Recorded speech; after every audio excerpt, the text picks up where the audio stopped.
तो जैसे कि सब्जेक्ट हमारा यहाँ चल रहा है हॉस्पिटल एंड क्लिनिकल फार्मेसी, तो इसकी जो हमारी यूनिट 10 है इसको यहाँ पे हम डिस्कस कर रहे हैं। तो इसमें हम देख रहे हैं हमारे जो क्लिनिकल लेबोरेटरी टेस्ट होते हैं। अब देखिए जो हमारी यूनिट है इसके अंदर जो हमारा फर्स्ट वीडियो लेक्चर है उसको ऑलरेडी हम डिस्कस कर चुके हैं। तो उसमें हमने देखा था हमारे जो हिमेटोलॉजिकल टेस्ट होते हैं ये हमारे क्या होते हैं। अब जैसे कि हमारे सेकंड वीडियो लेक्चर है इस यूनिट का, तो इसमें फर्स्ट हम देखेंगे रीनल फंक्शन टेस्ट, सेकंड यहाँ पे हम देखेंगे लीवर फंक्शन टेस्ट और थर्ड हम देखेंगे थायराइड फंक्शन टेस्ट।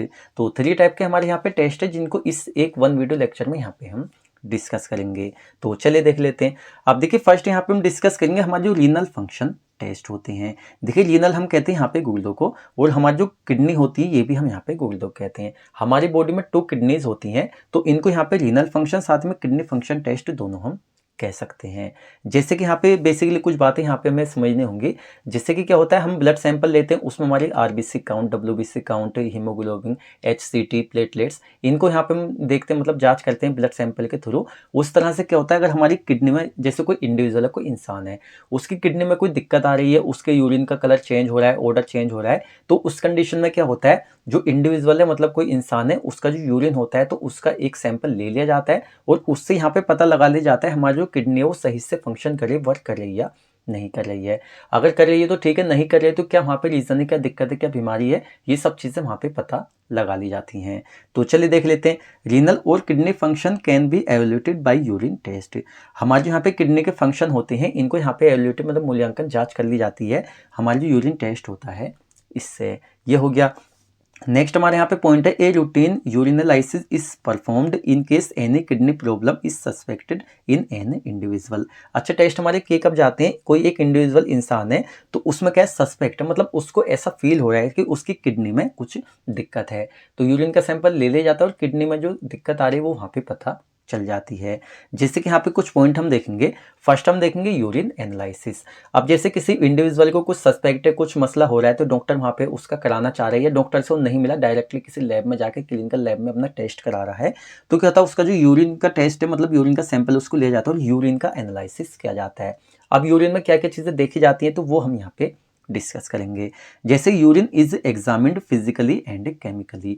जैसे हमारा जो यूरिन होता है उसको फिजिकली पहले एग्जामिन किया जाएगा, सेकंड वहाँ पे उसको केमिकली एग्जामिन किया जाएगा। अच्छा, यहाँ पे ऐसा हो क्यों रहा है, और यहाँ पे एज फॉलोज जैसे कि देखेंगे। फर्स्ट है यहाँ पे फिजिकल एग्जामिनेशन, मतलब हमारे यूरिन का जो सैंपल है फर्स्ट उसकी फिजिकल एग्जामिनेशन की जाती है। अच्छा, फिजिकल एग्जामिनेशन में कुछ चीज़ें यहाँ पे हमें देखनी होती हैं, जैसे कि कलर, जो हमारे यूरिन है उसका कलर क्या है। देखिए यूरिन का जो कलर होता है वो काफ़ी कुछ बयान कर देता है। किस तरह से करता है, जैसे normally urine in yellow amber in colour. जो एक हेल्दी इंसान है तो उसके जो यूरिन का कलर होता है वो यहाँ पे येलो एम्बर इन कलर होता है। अब आप यहाँ पे पढ़े हैं ना, तो आप चलिए नाइट में हम लेक्चर बना रहे हैं, आप क्या करेंगे, जब भी आप यूरिन करें ना, पेशाब करें, उस टाइम आप थोड़ा सा फोकस अपने यूरिन पर भी रखें। कभी कभी क्या होता है कि यूरिन का कलर कुछ ज़्यादा ही चेंज देखने को मिलता है, जिससे हमें एकदम से कोई बीमारी नहीं होती, लेकिन हो सकता है आने वाले टाइम में एक बीमारी हमें देखने को मिल जाए। तो कभी कभी आपको लग रहा है भी यूरिन का कलर कुछ ज़्यादा ही अजीब लग रहा है, तो वहाँ पे आप डॉक्टर से पूछ सकते हैं या अपनी जांच भी करा सकते हैं।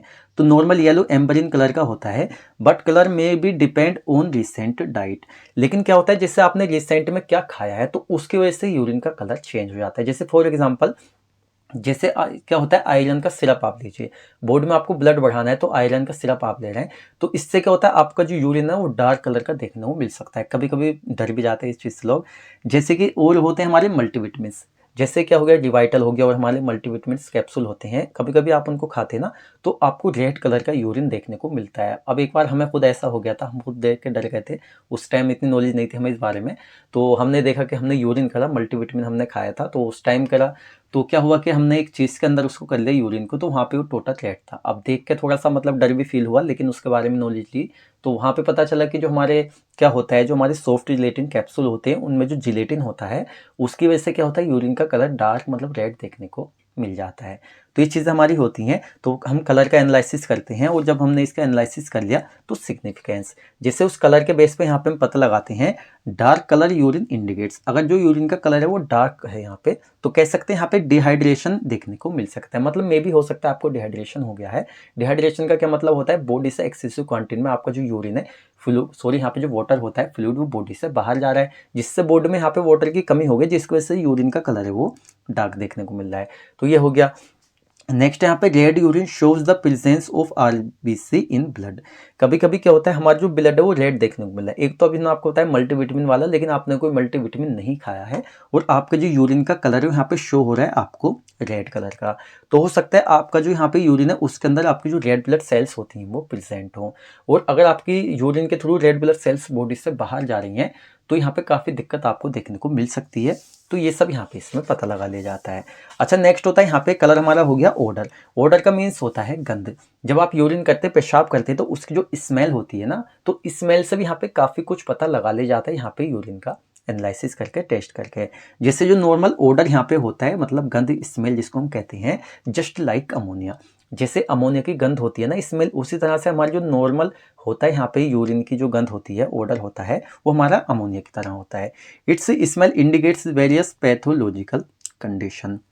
मतलब इसकी जो स्मेल होती है अगर ये डिफरेंट हो रही है तो यहाँ पे जो हमारी डिफरेंट टाइप की पैथोलॉजिकल कंडीशंस होती हैं तो वो यहाँ पे शो कर सकती है। किस तरह से करेगी, जैसे सिग्निफिकेंस में यहाँ पे हम देखेंगे urine of diabetic patients has sweet और fruity smell due to presence of ketones और ग्लूकोज। अब सपोज कीजिए एक ऐसा बंदा जिसको डायबिटीज है, तो उसके जो यूरिन का ऑर्डर होगा वो आपको कैसा देखने को मिलेगा, स्वीट।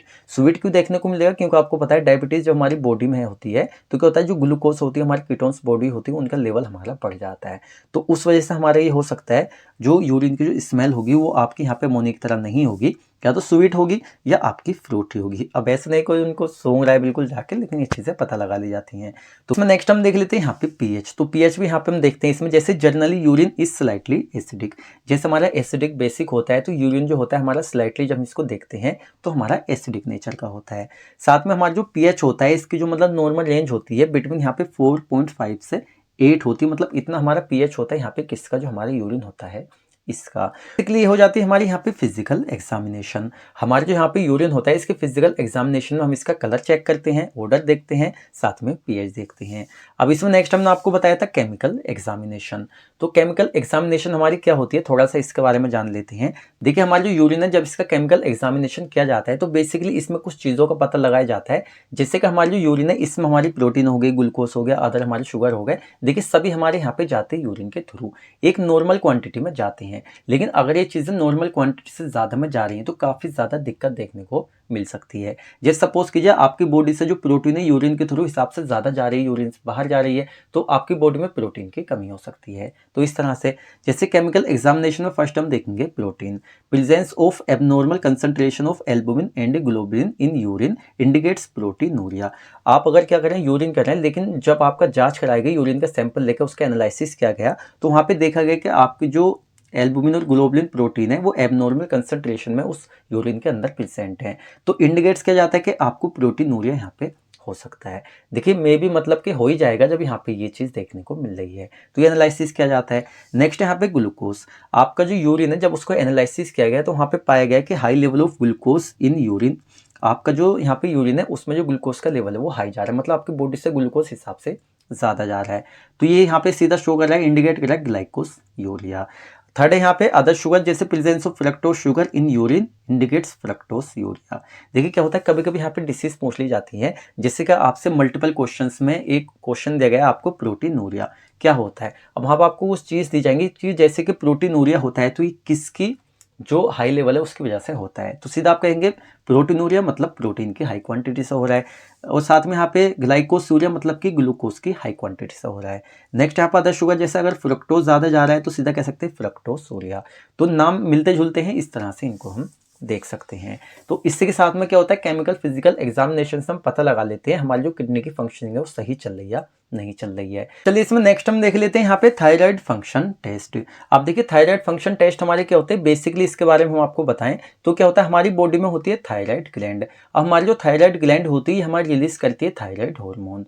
तो हमारी जो थायराइड ग्लैंड है ये हमारी अच्छे से वर्क कर रही है, काम कर रही है, या अच्छे से वर्क नहीं कर रही है, मतलब फंक्शन अच्छे से कर रही है नहीं कर रही है। इस चीज़ को पता लगाने के लिए क्या होता है हमारे जो थायराइड फंक्शन टेस्ट है ये हमारे किए जाते हैं। जैसे कि इसमें फर्स्ट पॉइंट हम देख लेते हैं, there are many different blood test which are perform to check thyroid gland function. तो सीधा हम कह सकते हैं डिफरेंट टाइप के हमारे ब्लड टेस्ट होते हैं जिससे कि हम क्या करते हैं उनको परफॉर्म करते हैं और पता लगा लेते हैं हमारी जो थायराइड ग्लैंड है अच्छे से वर्क कर रही है या नहीं कर रही है। अच्छा यहाँ पे एक चीज़ सोचने वाली है कि यहाँ पे ब्लड सैंपल ही यहाँ पे हम क्यों ले रहे हैं थायराइड फंक्शन टेस्ट करने के लिए हैं। देखिए क्या होता है, हमारी जो यहाँ पे थायराइड ग्लैंड होती है ये हमारे थायराइड हार्मोन रिलीज करती है। थायराइड हार्मोन हमारे मेनली 2 टाइप के होते हैं, T4 थायराइड हार्मोन जिसको थायरोक्सिन भी हम कहते हैं, और नेक्स्ट होता है हमारा T3 थायराइड हार्मोन। ये हमारे सीधे थायराइड ग्लैंड से रिलीज होते हैं ब्लड के अंदर। जब भी सीधा ब्लड के अंदर हमारे रिलीज हो रहे हैं थायराइड ग्लैंड से थायराइड हार्मोन, तो सीधा हम क्या करते हैं, जो ब्लड का सैंपल है हम ले लेते हैं और यहाँ पे उसी से हम पता लगा लेते हैं हमारी जो थायराइड है वो अच्छे से वर्क कर रही है या नहीं कर रही है। तो आई थिंक आपको कोई डाउट इसमें नहीं रहा होगा। Following are some thyroid function test. कुछ हमारे यहाँ पे टेस्ट होते हैं जो हम यहाँ पे करते हैं। जैसे फर्स्ट है TSH test, T3 test, T4 test, TBG test, calcitonin test, साथ में यहाँ पे थायरोग्लोबुलिन टेस्ट। तो हमारे 6 यहाँ पे टेस्ट होते हैं जिनसे हम पता लगा लेते हैं थायराइड फंक्शन अच्छे से कर रही है या नहीं कर रही है। तो फर्स्ट इसमें हम देख लेते हैं। फर्स्ट हमारे यहाँ पे टेस्ट रहेगा TSH टेस्ट। देखिए TSH हमारी शॉर्ट फॉर्म होती है, इसकी फुल फॉर्म होती है थायराइड स्टिमुलेटिंग हार्मोन। मतलब हमारी जो थायराइड ग्लैंड होती है उसको स्टिमुलेटिंग करने वाले हमारे कुछ हार्मोन, तो इनका यहाँ पे हम टेस्ट करते हैं। अच्छा, हमारा TSH होता है क्या है, इसके बारे में थोड़ा सा हम जाने। तो TSH जो हमारे होते हैं थायराइड स्टिमुलेटिंग हार्मोन, ये हमारी बॉडी में ग्लैंड होती है पिट्यूटरी ग्लैंड्स। तो हमारी जो पिट्यूटरी ग्लैंड्स होती है उससे हमारे रिलीज होते हैं हमारे TSH जो हमारे हार्मोन, मतलब थायराइड स्टिमुलेटिंग हार्मोन होते हैं। और नाम से सीधा आप समझ रहे हैं हमारी जो थायराइड ग्लैंड होती है उसको एक तरह से स्टिमुलेट करते हैं, कंट्रोल करने का ये काम करते हैं। तो इनसे यहाँ पे पता चल जाता है थायराइड फंक्शनिंग किस तरह से कर रही है। जैसे कि this test is used to check TSH level in blood sample to examine thyroid function. क्या होता है, हमारा जो TSH टेस्ट होता है तो इस टेस्ट का हम एक तरह से यूज करते हैं चेक करने के लिए कि हमारा जो TSH लेवल है ब्लड के अंदर, ब्लड सैंपल के अंदर वो कितना है। और देखिए ब्लड सैंपल के अंदर हमारा जो TSH का लेवल होता है उससे यहाँ पे हम एग्जामिन कर लेते हैं कि हमारी जो थायराइड फंक्शन किस तरह से कर रही है। जैसे कि आगे इसके सिग्निफिकेंस में और थोड़ा सा आपको डिटेल में देखने को मिलेगा किस तरह से हमें पता चलता है। जैसे फर्स्ट हम देख लेते हैं नॉर्मल रेंज जो हमारी होती है यहाँ पे TSH की, वो हमारी बॉडी में होती है 0.4 से 4.0 यहाँ पे MU पर लीटर। तो इस तरह से हमारा ये हो जाता है।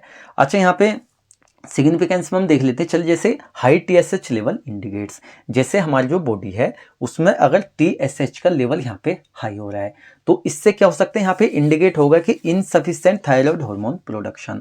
मतलब कि TSH का लेवल अगर बॉडी में ज़्यादा हो रहा है तो TSH हमारा क्या करता है, जो थायराइड ग्लैंड होती है उसको कंट्रोल करने का काम करता है। तो अगर भाई इसका लेवल हाई हो रहा है तो सीधा हम कह सकते हैं हमारी जो थायराइड ग्लैंड है इसको हिसाब से ज़्यादा ये कंट्रोल करेगा।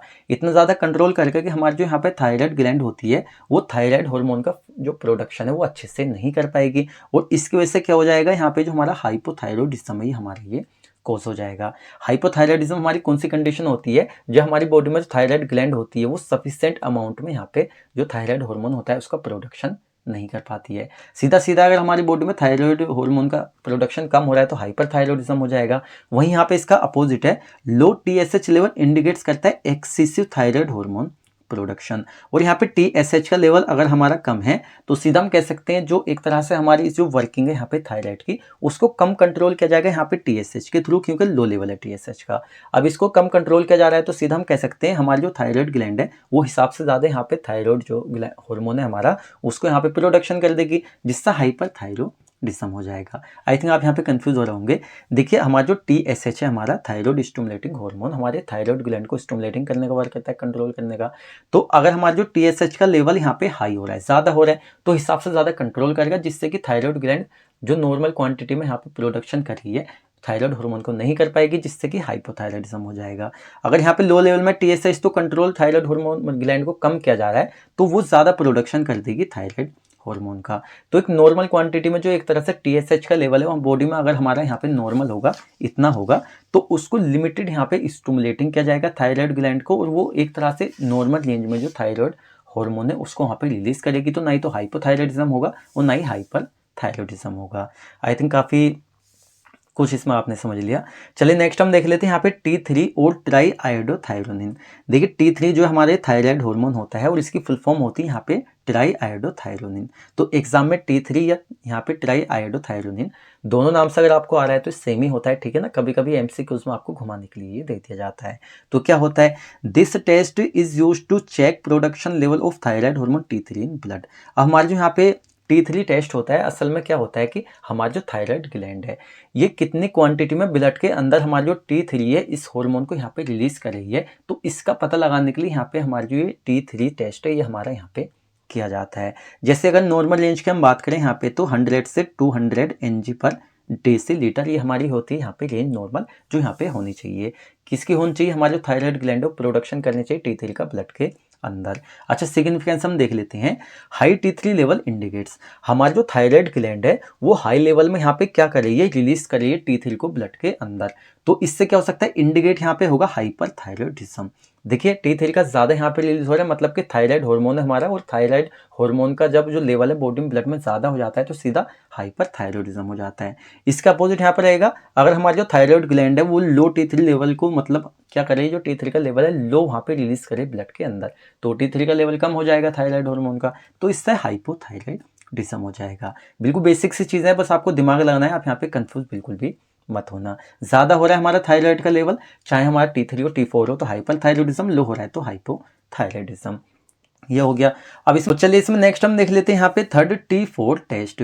तो T4 जिसको फुल में यहाँ पे हम कहते हैं थायरोक्सिन, देखिए शॉर्ट में हम कहते हैं T4, बाकी फुल में हम कहते हैं इसको थायरोक्सिन। तो इसका हम टेस्ट करते हैं, जिससे कि T4 is the predominant type of thyroid hormone found in blood circulation. हमारा जो T4 होता है हमारा प्रीडोमिनेंट टाइप होता है हमारा थायराइड हार्मोन का, जिस तरह से T3 होता है, साथ में फाउंड इन ब्लड सर्कुलेशन, क्योंकि हमारा जो थायराइड ग्लैंड होती है वो सीधा रिलीज करती है ब्लड के अंदर, तो ब्लड सर्कुलेशन में हमारे यहाँ पे फाउंड पाया जाता है जो हमारा T4 थायराइड हार्मोन होता है। अच्छा, इसके नॉर्मल रेंज की हम बात करें बॉडी में तो फॉर एडल्ट के लिए यहाँ पे हम कह सकते हैं 5.0 से 11.0 यूजी पर डेसीलीटर होती है। अच्छा, यहाँ पे हम इसके सिग्निफिकेंस हम समझें, high TSH and low T4 indicates hypothyroidism. अच्छे किस तरह से घूम सकते हैं आप यहाँ पे थोड़ा सा, जैसे क्या हमने पीछे आपको बताया, हमारे जो यहाँ पे थायराइड स्टिमुलेटिंग हार्मोन होता है जो कि हमारा जो फंक्शनिंग होती है उसको कंट्रोल करता है थायराइड ग्लैंड की। तो अगर बॉडी में यहाँ पे TSH का लेवल ज्यादा हो रहा है तो सीधा कह सकते हैं हमारे जो यहाँ पे थायराइड हार्मोन है वो कम रिलीज होंगे, मतलब इनसफिशिएंट अमाउंट में रिलीज होंगे, सफिशिएंट में नहीं होंगे। तो उस तरह से अगर हमारा लो T4 है यहाँ पे तो इंडिकेट्स कर रहे थे कि हाई TSH है तो थायराइड हार्मोन का रिलीज कम हो रहा है, साथ में T4 का अगर लेवल कम है तो सीधा कह सकते हैं भाई यहाँ पे थायराइड हार्मोन का लेवल कम है, दोनों कंडीशन में हाइपोथायरॉयडिज्म हो जाएगा। उस तरह से यहाँ पे हमारा जो हाई अगर लेवल है थायराइड हार्मोन T4 का तो हाइपरथायरॉयडिज्म हो जाएगा। इसको आप हटा दें तो ठीक है, T4 का लेवल अगर कम हो रहा है तो हाइपोथायरॉयडिज्म, ज्यादा हो रहा है तो हाइपरथायरॉयडिज्म। ये हो गया। अब इसमें नेक्स्ट है हमारा 4 यहाँ पे TBG। देखिए TBG टेस्ट जो हमारा होता है तो TBG की फुल फॉर्म होती है थायराइड बाइंडिंग ग्लोबुलिन। सीधा हम कह सकते हैं थायराइड के यहाँ पे बात चली तो हमारे जो T4 थायरोक्सिन होता है उसकी हम बात कर रहे हैं, सीधा आप यहाँ पे थायरोक्सिन भी लिख सकते हैं, थायरोक्सिन बाइंडिंग ग्लोबुलिन। ग्लोबुलिन क्या होती है? हमारी एक प्रोटीन होती है। तो इस डेफिनेशन में थोड़ा अच्छे से हम समझेंगे। This test is used to evaluate amount of TBG, मतलब कि हमारी thyroxine binding protein that circulate the thyroid hormone in. ये जो हमारा टेस्ट है, मतलब हमारा जो यहाँ पे TBG टेस्ट है, इसका यूज़ किया जाता है एवल्यूट करने के लिए, पता लगाने के लिए कि हमारी जो TBG है, हमारी थायरोक्सिन T4 जो हमारी बाइंडिंग ग्लोबुलिन है, ये हमारी कितनी यहाँ पे सर्कुलेट हो रही है यहाँ पे बॉडी में ब्लड के अंदर। इसमें नेक्स्ट हम देख लेते हैं यहाँ पे इसकी नॉर्मल रेंज। हमारी जो TBG होती है इसकी नॉर्मल रेंज बॉडी में कितनी होती है, तो हमारी 13 से 39 यहाँ पे माइक्रोग्राम्स पर डेसीलीटर यहाँ पे इसकी नॉर्मल रेंज होती है। वहीं सिग्निफिकेंस की हम बात करें, हमारी जो TBG है इसका लेवल बॉडी में अगर हमारा हाई हो रहा है तो इंडिकेट्स करता है कि हो सकता है बॉडी में लिवर डिसीज हो या साथ में हाइपोथायरॉयडिज्म आपको हो सकता है, क्योंकि लेवल यहाँ पे कम हो रहा है। नेक्स्ट हम देख सकते हैं यहाँ पे, देखिए यहाँ पे एक चीज आपको समझनी होगी, TBG का लेवल यहाँ पे क्या हो रहा है? हाई हो रहा है। तो इसकी वजह से हमारा T4 थायरोक्सिन उसकी बाइंडिंग प्रोटीन के साथ में ज्यादा होगी तो उसका लेवल कम हो जाएगा, जिसकी वजह से हाइपोथायरॉयडिज्म हो जाएगा। तो यहाँ पर हाई हो रहा है और यहाँ पर हाइपोथायरॉयडिज्म नहीं, हाइपरथायरॉयडिज्म होना था, तो इस चीज में कंफ्यूजन होना। अगर हाई है यहाँ पे TBG का लेवल तो सीधा कह सकते हैं हाइपोथायरॉयडिज्म होगा, लो है TBG का लेवल तो सीधा कह सकते हैं यहाँ पे बाइंडिंग कम होगी यहाँ पे थायरोक्सिन की, तो हाइपरथायरॉयडिज्म हो जाएगा। इसी के साथ में हमारे यहाँ पे थायराइड फंक्शनिंग टेस्ट थे हमारे कंप्लीट हो जाते हैं।